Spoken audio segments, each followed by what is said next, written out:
Yine el makanda 70% skidga bo'layotır. Bu Urganch Xiva yo'li. Bu Bag'at Xazarat yo'li. Yine bu Ziya Kafe'nin önünde. Atalar Toyxona'nın önünde, Atalar Toyxona'nın. Giremiz. Selamun aleyküm, brat, yaxshimisiz? Ahvollarınız? Harman. Zo'r.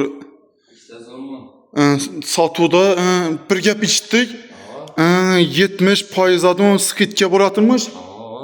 Rasmi shu? Ras. Qachondan boshlanadi? Bugünden başlandı уже. Bugünden mi? Bu tezorlar necha so'mingda bu?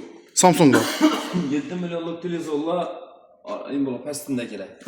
Bu 7 milyon 800 bin so'mlik televizorla 3,5 milyona tushib turibdi shularni. 3,5 milyon. Ben hiç kulak olsa 3,5 milyonla alıp geleverdiler doğru geldi. Aynen. Ya bu 32'ler ne?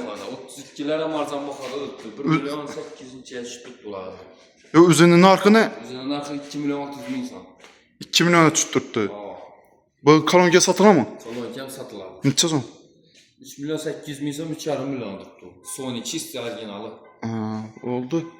Kirmaşılar o'talgani. Çırmaşırlar ham bor. Çırmaşırların her xilisi var. Bu 6 milyon mu? Bu 6,5 kiloluk, 6,5 kiloluk. Bu oldu. Bulan necha so'mingda bu? Qaysi?